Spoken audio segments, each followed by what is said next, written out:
Welcome back to the 3&D podcast. I'm your host, Justin Genus, and I'm here with Brendan Murphy and Zachary Genus, the usual suspects.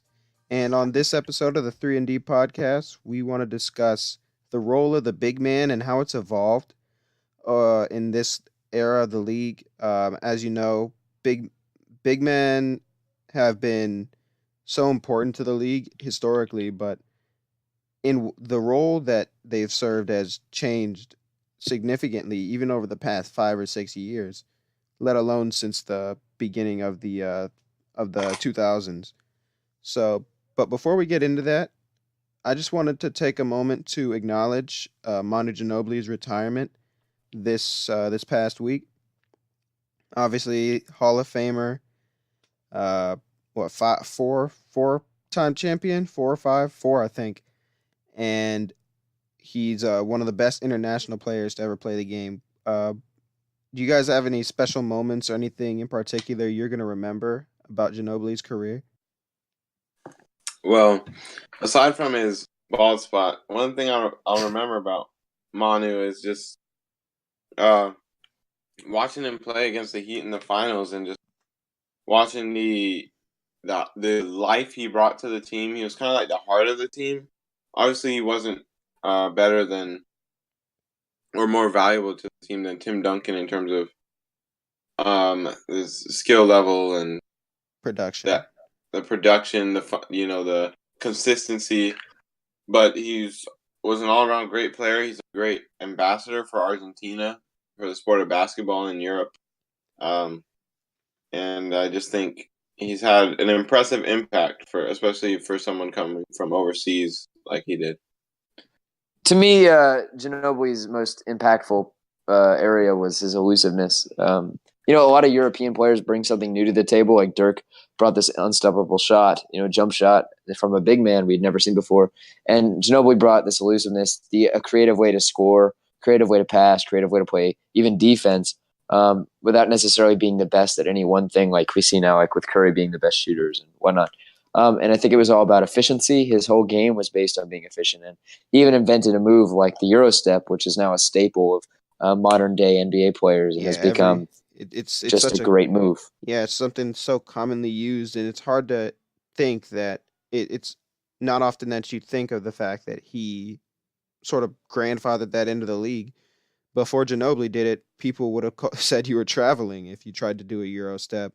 That's right. And again, he's just another testament to how great the Spurs organization has been over the past 20, 25 years, because he was the 57th pick in the draft, taken from overseas.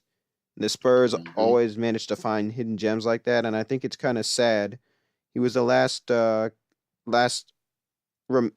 remaining player, I think, from the Spurs 2014 championship team. So this really is the end of the era. Oh, no, Danny Green got traded with Kawhi. Oh, that's right. That's right. We haven't seen him yet, but yeah. Yeah, so I think this is really the end of Boris Diaw for the Spurs. Yeah, the Boris Diaw led Spurs of the world. Yeah. Yep. All right. So now with that out of the way, let's move right on to our topic. And Brendan, you sort of brought it up a bit with the Dirk Nowitzki mention. The NBA, big men have changed quite a bit. What would, if you were a scout, what sort of player would you be looking for in a big man now as compared to the, let's say, pre-2000? Well, you got to shoot. I mean, just straight up, you have to shoot. And now we're seeing players that we didn't even think could shoot, like Dwight Howard probably still can't shoot, trying to learn how to shoot because of how valuable it is. I said earlier in the week, I was talking about how LeBron could play center better than anybody in the league right now. That may or may not. The ability to do more things on the basketball court is more valuable now than it ever has been in the past. You're not going to beat anybody with size unless it's a mismatch. And so I believe shooting is number one. After shooting, however, though, I really do like the athletic, rebounding, defensive, traditional big man. If you can add shooting into that, I think you're already top 5 player in the league, and that's what we're seeing from DeMarcus Cousins, although the defense is a little out of there. Right. But especially somebody like Anthony Davis, who sometimes plays center, can shoot the ball and is probably the best defender in the league. Right. Yeah, So Zach. Oh. Yeah, I agree with most of what Brennan said, and I think that a perfect player model sum that up. And the player who embodies this, even in his youth, is Joel Embiid. He's just entered the league, and he's already a top 15 probably player in the league. Strong argument for even top 10. Yeah, I mean, I think last year I'm glad you could. Last year, if I'm not mistaken, he averaged a pretty nice double-double, and at 7 feet, 250 pounds, being able to shoot the way he can, handle the ball the way he can, he's kind of like that, guard in a center's body-ish, but he still has the moves and prowess of a big man.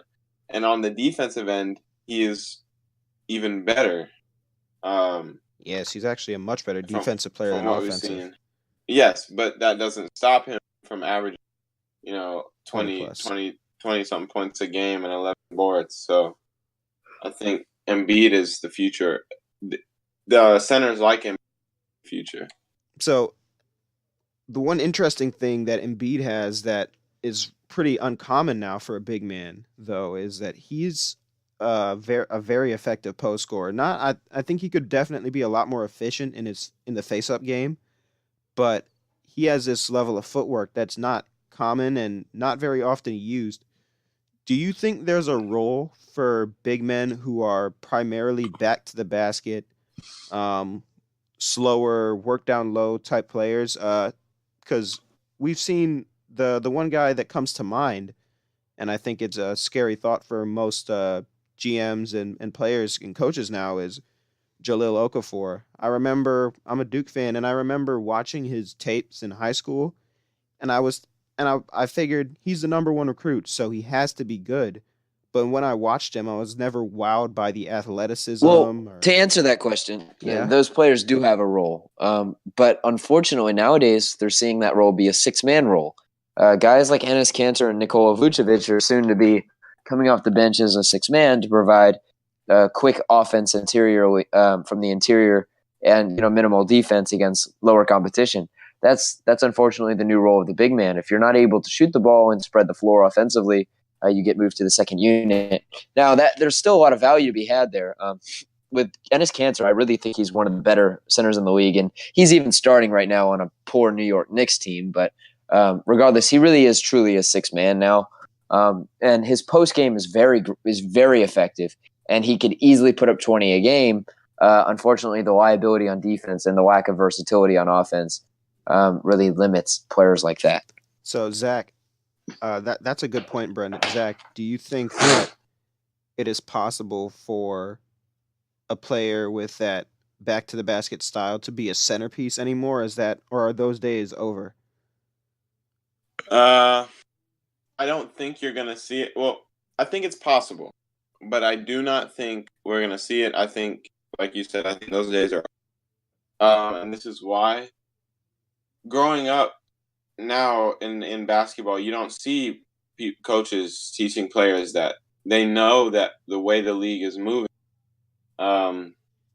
you need to be able to handle the ball and need to be able to shoot. And when you spend time on one thing, you're going to neglect another. That's in anything. So I think that it's going to be neglected for time, and I don't know if we'll live to see that back to the basket Hakeem, bruiser kind of, but still graceful post move. I don't think we'll see that come back, even though I think we'll see flashes of it from players every now and then. That's an interesting point. I think I think you really articulated that well, Zach. A lot of coaches, what they realize is that when they teach a player to rely on his height primarily and his size, or when they teach players to work inside, they were only teaching them in the past to rely on their height and their size without necessarily emphasizing the most key aspect of scoring down low, which is your footwork. So Now Yeah. coaches try and get away from that, and you see them say, "You may not be that tall. You may end up being a guard. You may get stuck at 6'6". Poor baby, right? But those players aren't working on moves and skills down low that some of the players of the past have. So with that in Mhm. mind, do you guys believe that someone like, we'll say, I wouldn't go as high as Hakeem and Shaq because obviously those guys would still dominate the league today, no doubt.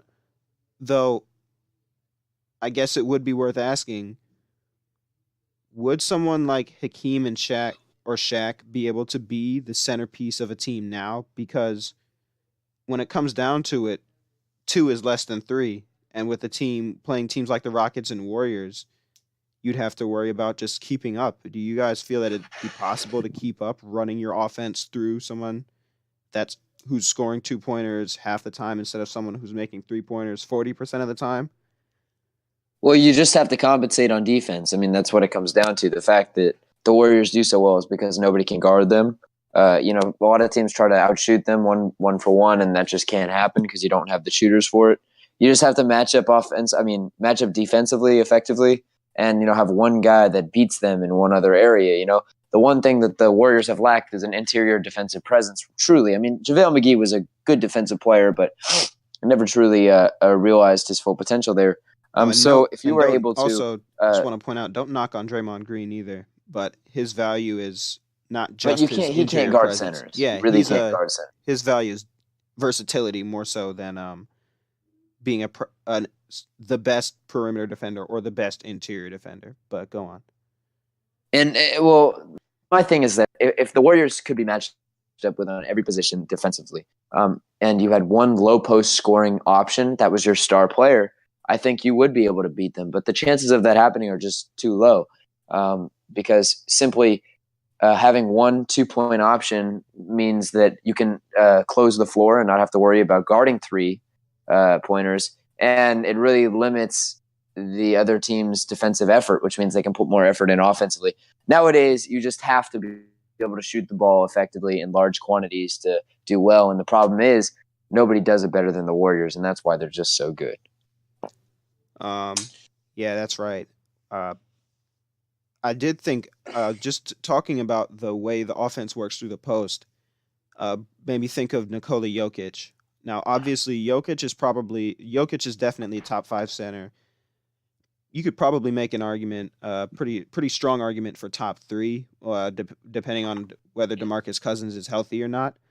But and if you consider Anthony Davis a center, I guess. I mean, to me, Karl Anthony Towns and Jokic are pretty close.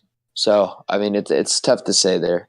Yeah, but Jokic, the skill that he has that no other big man has really had at his level ever, save maybe for Wilt Chamberlain, which was eons ago. Yes, passing.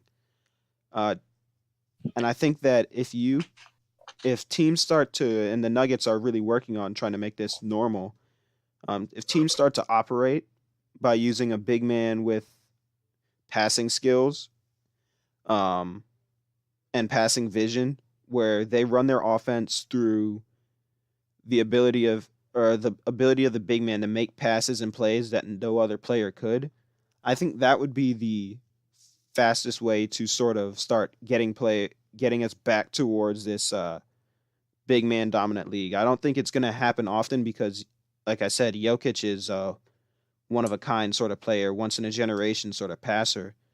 But if coaches are continuing to teach players to teach tall players guard skills, passing should come with that.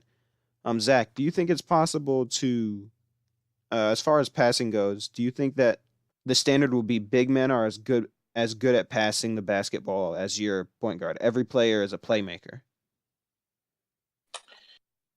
I see it heading in that direction. Obviously, I don't think it'll ever be that way, just because although big men can focus on guard skills, they're still not guards, right? So they're never going to be able to, in games, be pushing the ball up the floor. They don't have to have the same they're just not required to have that vision that guards need to have in order to be successful on the court and create the best opportunities for the.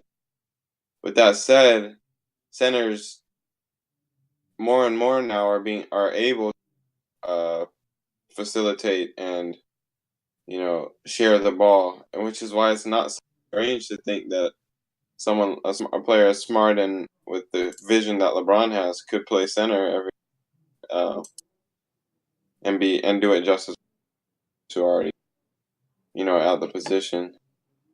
So obviously, even though it feels as though big men are being made less and less important in today's NBA, this year's draft class featured 5 power forward or center players, players who play center, all of them, drafted in the top 7 picks of the draft. And most people were pretty surprised that it wasn't 5 of 6 because Trae Young went earlier than most people expected. Which of these guys, we've made it pretty obvious here that we think Bagley is going to be the best player in this draft. But which of these guys... After Mo Bamba. All right. Magic bias. Just kidding. But which of these guys do you think best fits the modern NBA player mold or modern NBA center mold? Now, even though just like Paul George, I haven't been a long-time supporter of the game, I have to say that the most modern game out of the big men that we saw has to come from Jaren Jackson. Actually, totally surprising agree. Considering all of the hate that I threw on him in the offseason, really didn't care for his stats, would not have drafted him. And it seems almost ironic now that I'm saying that he fits the best mold of today's game. But the truth is, I feel like he could develop in every area because he already has some tools in each of the areas. He's shown the ability to shoot quite well. His defensive prowess is excellent. And his stats were very varied across the board. Seems to do a lot of the things that a modern-day center is required to do. So look for Jaren Jackson to really fill that mold of a modern center, even if right away it's not a starter or even a star player. And I think that he's been presented with a unique opportunity to play with the Grizzlies, a team that already, when they're healthy, is a playoff team. Maybe not after the recent Well, Marc Gasol additions. is one of the most underrated players, and so is Mike Conley. So Yeah, but with him with him being able to play essentially across the wings, he could play a wing or a big role. I think he'll really get to showcase his versatility more than any player, except for maybe Wendell Carter Jr. with the Bulls, who has a huge role in trying to be the only player playing. Him and Chris Dunn will have to shore up and make up for players who literally don't play defense for the Chicago Bulls. Carter, although Wendell is, Carter is an excellent defender. Yeah, he is. Yep. I think he is probably the most NBA ready of the big men, based on the summer league especially. Showed off a lot of versatility, though. I think the big difference between him and someone like Jackson is he's just not as athletic. Who you got, Zach, as your modern NBA guy, modern NBA big man? Yeah, I pretty much agree with everything. I think it's important to note that the athleticism of Bagley and the length of Ayton are also key things in terms of a defensive center who could also play offense, Joel Embiid. But I pretty much echo the same ideas which you guys were talking about. Well, to close things out here, I figure we should, if we're going to talk about big men, do some sort of ranking since we haven't really discussed the current big men in the league. So let's try and come up with our top 5 true big men in the league. So no tall wings, no Giannis, no Kevin Durant. We'll say power forwards and centers in the league right now. I think it's pretty easy to come to a consensus on number 1, Anthony Davis. AD. Yes, sir. Any disagreement there? Top 3 offensive, top 3 defensive, maybe top 1 defensive. Let's say top 5 offensive. I think he's the best defensive player in the league. Yeah. So Anthony Davis, best big man of the league, probably the 3rd best player in the league.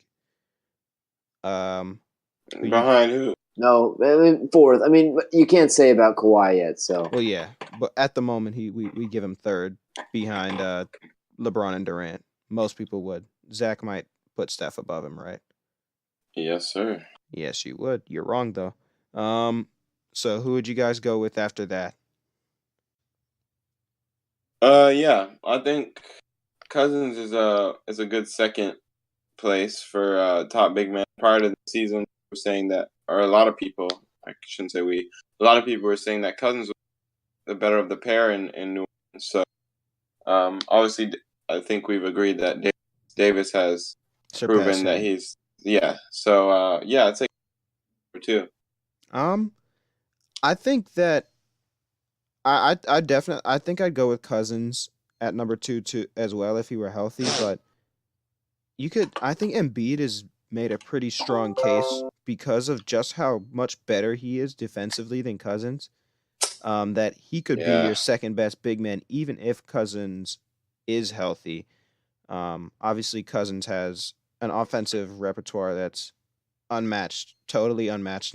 There's not a single offensive big man who's close to him, I'd say, as far as all-around skills, but he does commit a lot of turnovers, and even though he's a decent defender, when he's engaged, he's not engaged a lot of the time. And to me, if I had to choose between him and Embiid, I would go Embiid at number 2. So, Brendan, you're the tiebreaker there. Who would you take, Embiid or Cousins, as the second best big man? I'm just not the biggest Embiid fan. I have to go with Cousins. All right. Although I think that's clearly going to change at the end of the season. Cousins is just simply not going to get the looks he's used to getting. There's no way around that. I look to see Embiid even get better. You have to remember, Embiid's not even necessarily in his prime yet. So Cousins isn't going up anymore. Embiid is. And Davis obviously atop that throne. But I think it's close. I believe with the big men, it's all very close after Davis, honestly. I really like Jokic. I'm a big fan of Jokic. I like Gobert. I like Karl Anthony Towns. I do like Embiid. Which one of the, so would you say that it goes Davis, then Cousins and Embiid, and then it's those 3 guys in the next category? Yeah, and I think they're all tied. I would take Jokic over Cat and Gobert, although I couldn't tell you who's better between Gobert and Cat. I really couldn't. That's a tough choice for me to make. And I really think it's just close all the way around. I even think it's close to those guys, along with Cousins. I just think Anthony Davis is in another stratosphere. Right. So since Brendan can't decide between those 3, I think you're spot on with them being neck and neck. To me, at the moment, I would say Towns just because Jokic is an abysmal defender, and so is Towns. But Jokic is not athletic enough to even be a factor on defense. And I think that it's really going to hold the Nuggets back going forward unless Paul Millsap can get healthy. He's simply a better shooter than Towns is. And is he a better shooter? Post scorer. It's close, but I'd say he's better. He's definitely a better post scorer, and then he's got better rebounding, and he's a better passer. So I still think Jokic is above Towns a little bit.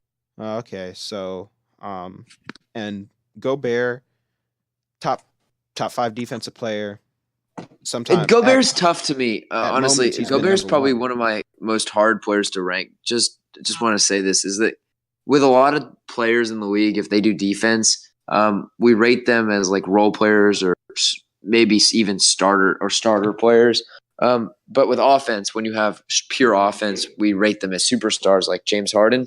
I just think it's interesting that like purely defensive guys like Patrick Beverley, who do one side of the game really well but don't do the other side really well, don't get the credit that people like James Harden do. So I wonder if we undervalue defense or maybe we're overvaluing it in Gobert's case when we don't overvalue it for other players because he truly is a defender.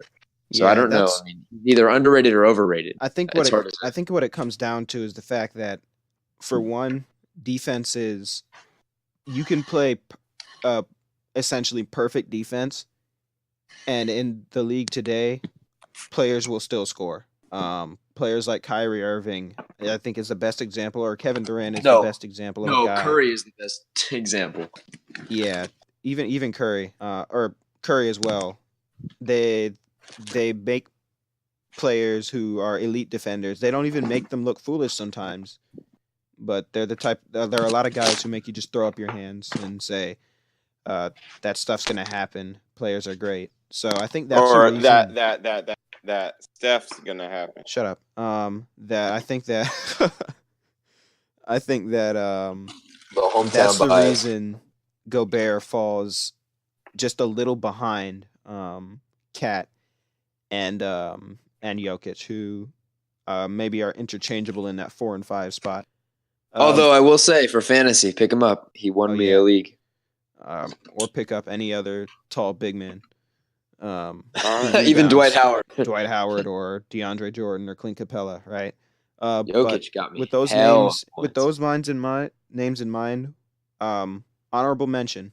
Who would you guys? One honorable mention. All right.